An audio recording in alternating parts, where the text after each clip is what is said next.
제가 말씀드릴 겐지모노가타리라는 작품은 일본 고전문학의 대표적인 작품으로서 우리나라에서도 아주 많이 이야기가 되고 있는 작품입니다. 문제는 여기서 우리가 이제 그저 1000년 전에 어떤 그 고전 작품을 살펴봤을 때 지금 이 시대에 우리 어떤 그 생각으로 그 작품들을 평가하고 이제 그런 식으로 하는 게 너무나 자연스럽긴 합니다만은 일단 1000년대 그 당대에 이 작품이 어떤 문화적인 배경 하에서 등장했는가, 이제 거기에 대한 이해도 좀 필요하지 않을까라는 그런 생각을 해봅니다. 우리가 알 수 있는 이 시대의 모노가타리의 어떤 그 양상이라고 할까요? 그것을 정리를 해보자면 10세기 후반 해안시대에 모노가타리라는 산문 양식이 이미 성립해 있었다라는 점. 그 다음에 두 번째는 이 많은 모노가타리 작품의 주된 독자층은 여성이었습니다. 그 다음에 세 번째는 이들 작품은 가나문자로 쓰였고, 그 다음에 이 작품들은 허구성을 띄었습니다. 그렇다면 겐지모노가타리 개요에 대해서 간단하게 먼저 살펴보면요. 성립은 11세기 초. 이거는 무라사키 시키부라는 작자의 작품인데, 이 무라사키 시키부가 쓴 무라사키 시키부 일개 기술에 근거를 하고 있습니다.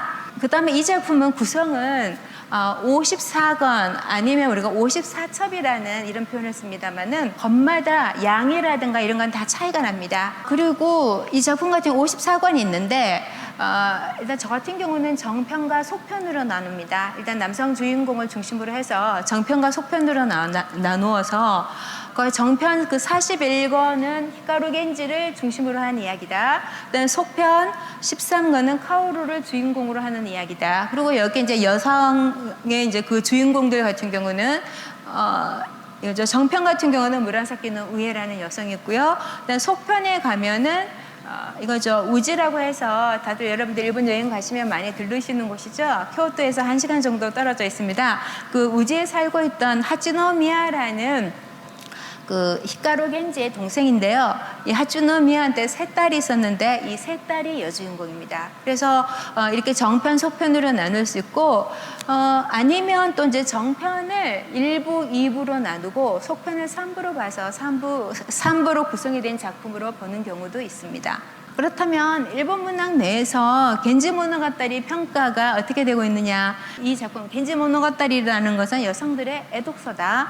두 번째, 앞선 모노가타리의 축적이 충분치 않은 그러한 환경 속에서 나온 작품이다. 세 번째가 이전 모노가타리와는 비할 수 없을 정도로 아주 완성도가 뛰어난 작품이다 라고 알 수 있을 것 같습니다. 그렇다면 일단 겐지모노가타리는 이러면서 1008년경에 등장을 한 다음에 오늘날까지 그 시대의 어떤 그 변화에 따라서 각 시대의 어떤 이제 그렇죠. 문학적인 어떤 환경이라든가 시대 배경이 이제 계속 변화하는데 거기에 맞춰서 접목하고 하면서 뭔가 그 시대 그 사람들한테도 계속 향유가 되고 있습니다. 그 다음에 영어역이 1882년, 2009년 현재 거의 확실하게 좀 확인이 된 것은 24개 언어, 그 다음에 뭐 진행되는 게 한 4개 언어, 근데 이제 확인은 못했지만 이미 번역이 되어 있다라는 게 6개 언어라고 합니다. 그러니까는 뭐 쉽게 좀 어림잡아서 30개 가까운 언어.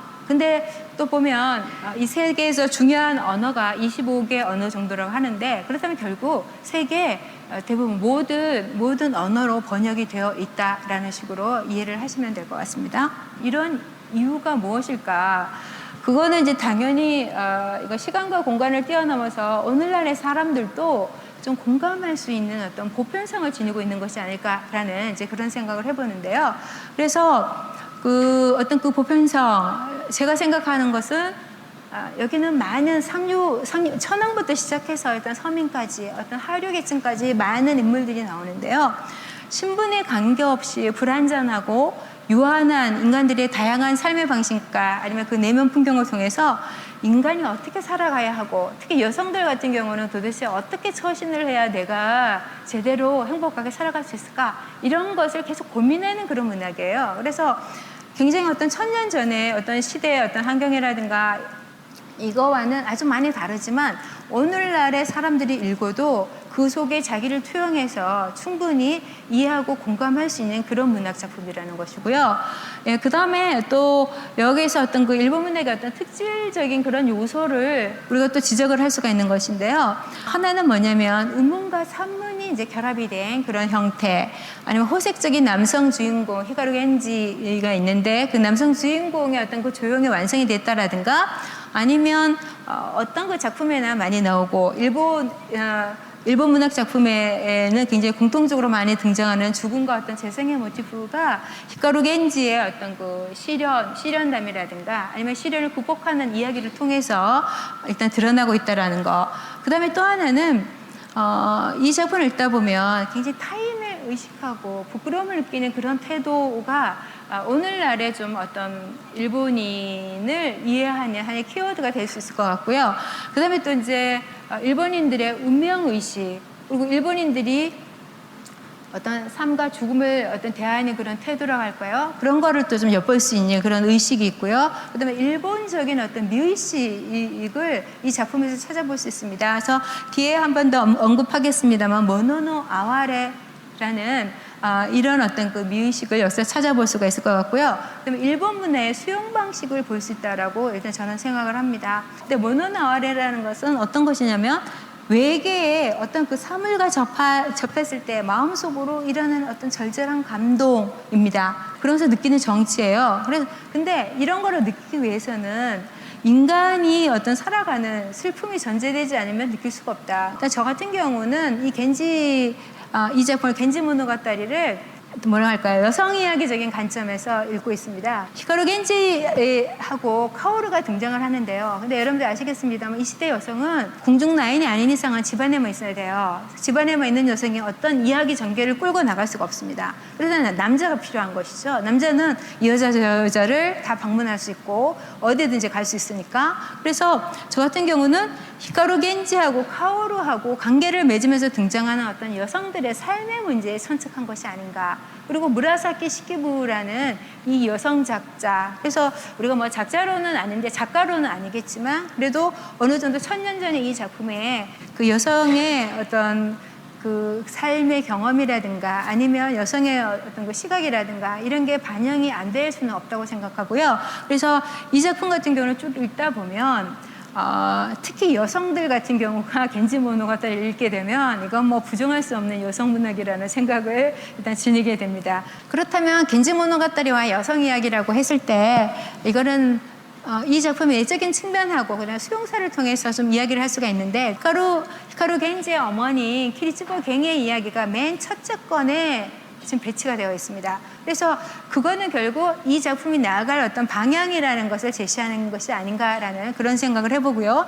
두 번째는 히카루 겐지의 평생의 반려인 무라사키 우에의 어떤 삶의 궤적을 봤을 때 어떤 후견 문제라든가 아니면 자기의 어떤 부인으로서의 위치가 계속 어중간했던 것이죠. 제대로 된 정실 부인도 되지 못하고 그런 문제라든가 아니면 자식이 없이 어떤 양녀를 키우면서 또 양녀한테 어떤 느꼈던 그런 어떤 섭섭함도 있을 수도 있고요. 이런 식의 어떤 무라사키 우에라든가 아니면 히카루 겐지의 어머니 삶이라든가 이런 걸 봤을 때 이 작품 같은 경우에 우리가 어떤 여성 이야기로서도 읽을 수 있지 않을까라고 얘기할 수 있고요. 그다음에 작품 수용사를 보면 후기 모노가타리의 어떤 대부분이 여성 등장인물의 고뇌를 주제로 삼고 있다라는 거. 그렇다면 후기 모노가타리가 겐지 모노가타리를 읽고 겐지 모노가타리의 어떤 주안점이라는 게 어떤 여성들의 문제가 아닌가라고 인식했다는 걸 알 수가 있고요. 현대어 역의 어떤 대부분이 어떤 여성의 시점에서 집필되고 있다는 점도 하나의 어떤 근거로 들 수 있을 것 같습니다. 그렇다면 여성 이야기의 지향점이 무엇인가에 대해서 한번 이야기를 해본다면 이거는 여성으로서 살아가야 하는 어떤 삶의 괴로움이라든가 그러니까 즉 여성이 어떻게 살아가야 하고 어떻게 처신해야 하는가를 계속 고민하고 있습니다. 그 다음에 이런 어떤 여성 이야기의 공통점으로 들 수 있는 것은요. 후견인이 없거나 아니면 별 볼 일이 없어서 계속 불안을 느끼고 있고요. 그 다음에 아까도 말씀드렸었던 히토와라의 세상 사람들의 웃음거리가 될까 극도로 어떤 사연을 의식하고 있고요. 그다음에 너무나 다들 또 히카루 겐지가 너무 완벽한 인간이고 이상적인 인물이니까요. 히카루 겐지하고 내가 걸맞을까를 다들 너무 고민을 하고, 그다음에 또 중류귀족이라든가 이런 여성들은 자기 어떤 신분, 자기 분수 이걸 막 내내 고민하고 있습니다. 그런 어떤 그 신경이 구구절절하게 일단 기술이 되어 있고요. 그런데 또 문제는 여성들이 그냥 이렇게 대단한 남자랑 그냥 결혼해서 살면 행복하겠어라고 생각하지 않는다는 거죠.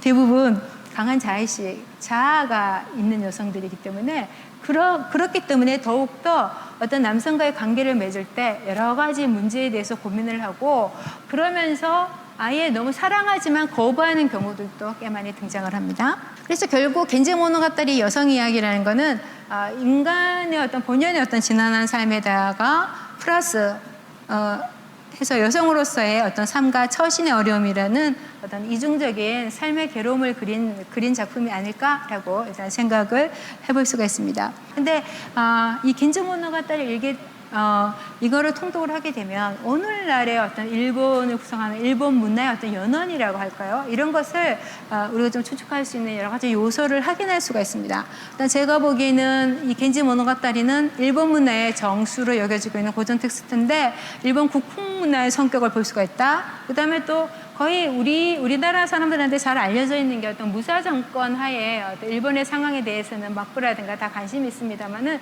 그 이전에 이렇게 무가 아닌 문이 아주 발달했던 이 시대의 어떤 문화에는 크게 뭐랄까 관심이 없다고 할까요? 아직 잘 알려져 있는 것 같지 않습니다. 그래서 그런 시대의 어떤 그 문화의 성격을 볼 수가 있고요. 그 다음에 일단 문자 문명이니까요. 가나 문자가 어떤 식으로 쓰였나? 아니면 문명 교류 양상이 어떻게 이루어졌는가? 그 다음에 이거죠. 중국의 사사라든가 한문서적을 받아들여서 어떤 작품을 형성하는 데 있어서도 스스로 자기 것 탈을 시키고 있죠. 그 시대의 문화하고 접합시킨 그런 어떤 일본의 문화 수용 방식이라든가 아니면 종교생활, 문화생활, 아니면 미의식이라든가 아니면 사상과 윤리라든가 이런 모든 것을 우리가 확인할 수 있는 문명의 텍스트로 겐지 모노가타리를 볼 수 있지 않을까라고 생각을 하고요. 한국 내에서도 아까도 말씀드렸듯이 어떤 문명 텍스트로서의 겐지 모노가타리를 이해하기 위해서는 겐지 모노가타리의 번역이라든가 이런 작업이 제대로 이루어져서 많은 분들이 이걸 읽고 일본 문화, 일본에 대해서 연구를 하고 어떤 그 비평을 한다라든가 이런 작업이 후속 작업으로 이루어져야 할 것 같습니다.